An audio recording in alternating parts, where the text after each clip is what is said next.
نحمده ونصلي ونسلم على رسوله الكريم. أعوذ بالله السميع العليم من الشيطان الرجيم. بسم الله الرحمن الرحيم. ولو أن أهل القرى آمنوا واتقوا لفتحنا عليهم بركات من السماء والأرض ولكن كذبوا فأخذناهم بما كانوا يكسبون. 9ویں سپارے کی ابتدا میں اور 8ویں سپارے کے آخر میں اللہ تعالیٰ نے قوموں کو تباہی کا مناظر بیان کیے ہیں کہ وہ قومیں کیوں تباہ کی گئی.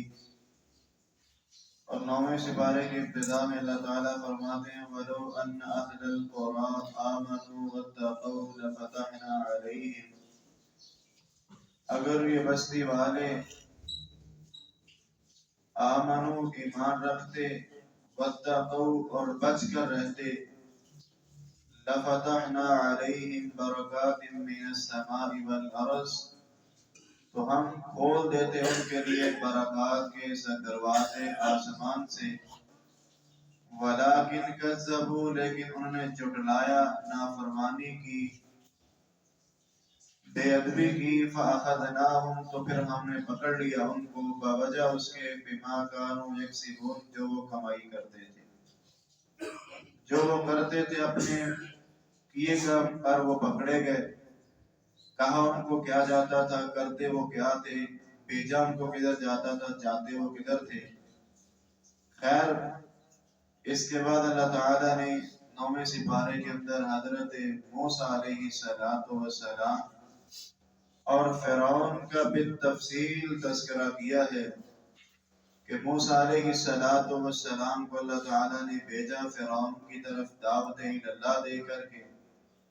فرعون اپنے آپ کو تکبر انا کی وجہ سے انکار کرتا ہے اور پھر موسیٰ علیہ السلام کو جادوگر کے نام سے پکارا جاتا ہے کہ یہ موسیٰ علیہ السلام جادوگر ہے جادو کرتا ہے.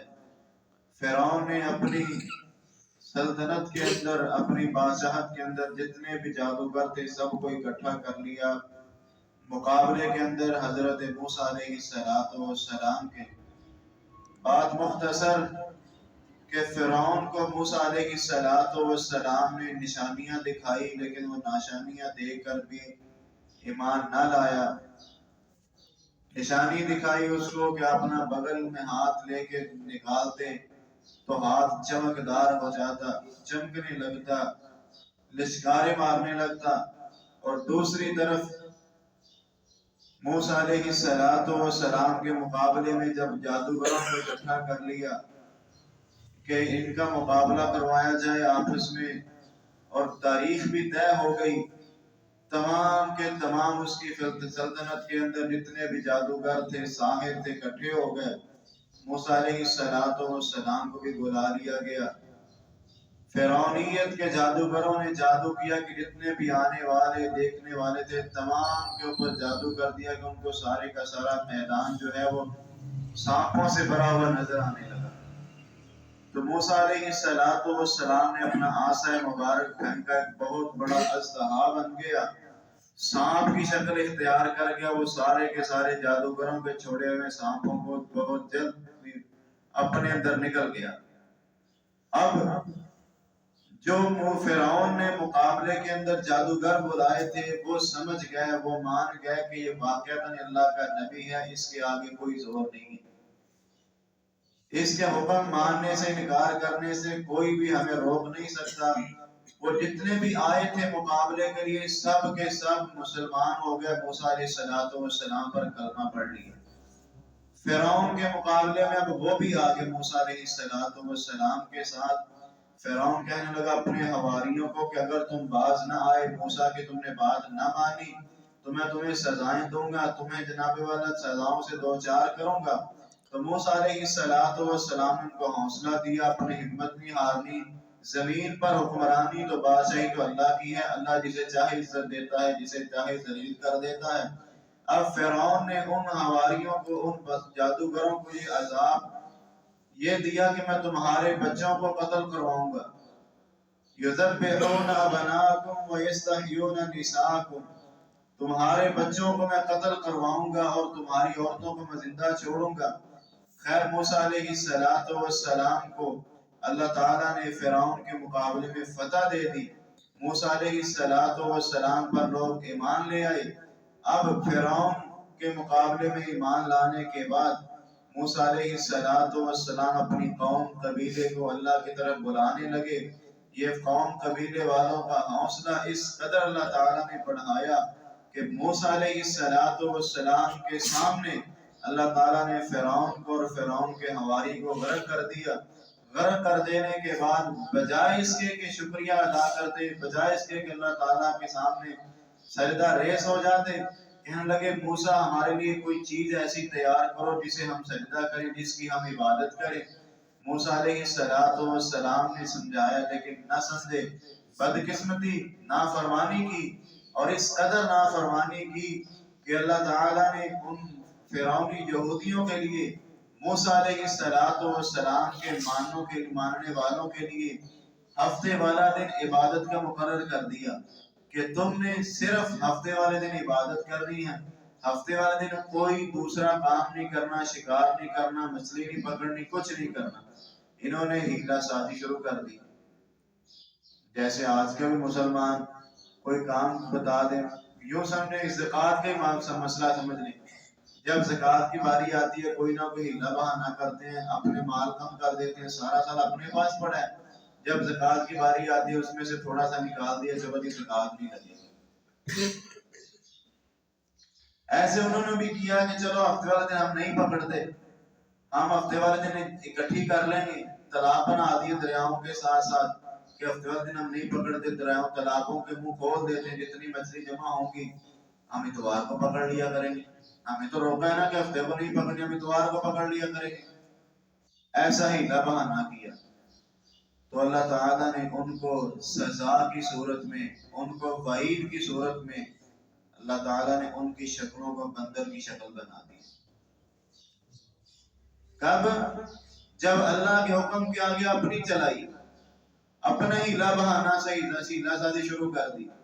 اس کے بعد اللہ تعالیٰ نے 9ویں سپارے کے اندر وَإِذْ أَخَذَ رَبُّكَ مِنْ بَنِي آدَمَ مِنْ ظُهُورِهِمْ ذُرِّيَّتَهُمْ وَأَشْهَدَهُمْ عَلَىٰ أَنفُسِهِمْ أَلَسْتُ بِرَبِّكُمْ قَالُوا بَلَىٰ شَهِدْنَا. آج کا مسلمان، نام نہاد مسلمان، ذلیل و خوار اس لیے ہوا کہ ہم لوگوں نے اللہ تعالیٰ سے وعدہ کیا تھا کہ اللہ تو ہی ہمارا مشکل کشا ہے، تو ہی ہمارا حاجت روا ہے، تیرے علاوہ ہمارا کوئی نہیں، تیرے علاوہ ہم کسی کے آگے ہاتھ نہیں پھیلائیں گے، جھکیں گے نہیں، اپنی نظر و نیاز صرف تیرے ہی نام کی دیں گے. جب ہم نے اللہ کا در چھوڑا، اللہ کے علاوہ کسی اور کو اختیار دے دیا، تو اللہ تعالیٰ سے تو ہم نے وعدہ کیا تھا کہ قالوا بلا شہدنا، اللہ کیوں نہیں، تو ہی ہمارا رب ہے، اللہ تیرے ہی سوا کوئی نہیں. تو جب اللہ کا در چھوڑا، اللہ سے کیا وہ وعدہ ہم نے توڑا، تو پھر اللہ تعالیٰ نے ہمیں در بدر کر دیا. کبھی اس کے در، کبھی اس کے در، کبھی در بدر ایسے ہوتا چلا گیا، اور مسلمان آج اللہ سے دور ہوا. اللہ تعالیٰ نے اس کی مشکلات کو تنگ کر دی، اس کے حالات کو تنگ کر دیا، اور اس قدر تنگ ہوتے چلے گئے کہ ہر بندہ ہی کوئی نہ کوئی گلہ شکوہ لیے پھرتا ہے. گلے کیسے نہ کریں جب ہم نے اللہ کو پر یقین ہی نہیں کیا. مسلمان کا یقین بھی آج تعویذ کے اوپر ہے، مسلمانوں کا یقین بھی آج کڑے کے اوپر ہے، مسلمانوں کا آج کل یقین بھی اللہ کے علاوہ کسی اور کے اوپر ہے. تو اللہ کہتا ہے جب میرے سے تجھے توکل نہیں، میرے سے تجھے امید ہی نہیں، تو پھر جا جس سے تجھے امید ہے اس سے لے لے اگر ملتا ہے تو. اللہ تعالیٰ کی ایسے ہی اسی سپارے کے اندر بھی ایسے لوگوں کا تذکرہ ہے. ایشرکون ما لا یخلقون، اللہ کہتے ہیں ان کو تم شریک ٹھہراتے ہو جو کچھ پیدا ہی نہیں کر سکتے، جو کچھ دے ہی نہیں سکتے، ان کو میرا شریک اور میرا ثانی کھڑا کر دیتے ہو. اس کے بعد اللہ تعالیٰ نے اسی سپارے کے اندر نبی مکرم علیہ السلام کی اتباع فرما برداری کا حکم دیا ہے. الذین یتبعون الرسول النبی الامی الذی یجدونہ مکتوبا عندہم فی التوراۃ والانجیل. اور اس کے بعد اللہ تعالیٰ نے پوری انسانیت کے طرف یہ اعلان کیا، قل یا ایھا الناس، پوری انسانیت کو مخاطب کیا اور کہا، اللہ کے نبی فرماتے ہیں انی رسول اللہ علیکم جمیعا، کائنات کے لوگوں میں تمام کی طرف نبی بنا کر مبعوث کیا گیا ہوں۔ کوئی نبی کسی قبیلے کی طرف، کسی برادری کی طرف، کوئی چند لوگوں کی طرف، چند قبیلے شہروں کی طرف آیا، لیکن نبی مکرم علیہ السلام کی ذات کی جب باری آئی تو اللہ تعالیٰ نے نبی سے کہا گیا، نبی اعلان کیجئے میں تمام لوگوں کے لیے رسول بن کے آیا ہوں، تمام لوگوں کے لیے ہدایت کا منبع و رشد و ہدایت بن کے آیا ہوں۔ اور اسی سپارے کے اندر اللہ تعالیٰ نے نبی مکرم کی زبانی ایک اور اعلان کروایا، قل لا املک لنفسی ضرا ولا نفعا الا ما شاء اللہ۔ اللہ کے نبی کہتے ہیں کائنات کے لوگوں جان لو کہ میں نفع نقصان کا مالک نہیں ہوں، میں محمد کی ذات نفع نقصان کا مالک نہیں ہوں۔ وَلَوْ كُنْتُ أَعْلَمُ الْغَيْبَ لَاسْتَكْثَرْتُ مِنَ الْخَيْرِ، اللہ کے نبی کہتے ہیں اگر میرے پاس اختیار ہوتا، میں غیب جانتا ہوتا تو میں اپنے لیے بہت ساری رہنمائی اکٹھی کر لیتا، اپنے لیے بہت سارے آسان کام جو ہے جمع کر لیتا۔ انی مسنی السوء، لیکن جس سے اللہ تعالیٰ مجھے بچا دے، جو اللہ تعالیٰ مجھے دے دے وہی میرے پاس ہے، الا ما شاء اللہ، جو اللہ مجھے دے دے وہی میرے پاس ہے۔ لیکن میرے بھائی آج مسلمانوں نے نبی کی ذات تو کہتے ہیں میں نفع نقصان کا مالک نہیں ہوں، میں کسی بھی کسی کو نفع نہیں دے سکتا، لیکن آج کے مسلمان کہتے ہیں کہ ہماری ان کے آگے، ان کی خدا کے آگے، ان کی رب موڑتا نہیں، ہماری رب سنتا نہیں۔ نبی کی ذات سے بڑھ کے ہم نے ان نبی کے امتیوں کو اللہ کے مد مقابل کھڑا کر دیا، گویا کہ نتیجہ یہ نکلا آج ہم در بدر ہو گئے، مشکلیں ہمارے یہاں پر اپنا جناب والا سایہ کرتی جا رہی ہیں۔ اللہ پہ ایمان رکھیے، اللہ پہ یقین رکھیے، اللہ تعالیٰ عزتیں بھی دینے والا، اللہ تعالیٰ مرادیں بھی پوری کرنے والا۔ جب اللہ سے ناطا ٹوٹا تو پھر ہم در بدر ہوئے، ذلیل و خوار ہوئے۔ عزت کی زندگی اسی میں کہ اللہ سے جڑ جائیے۔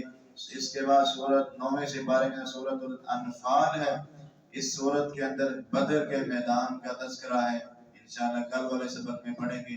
وما توفیق الا باللہ وآخر دعوانا الحمد للہ رب العالمین۔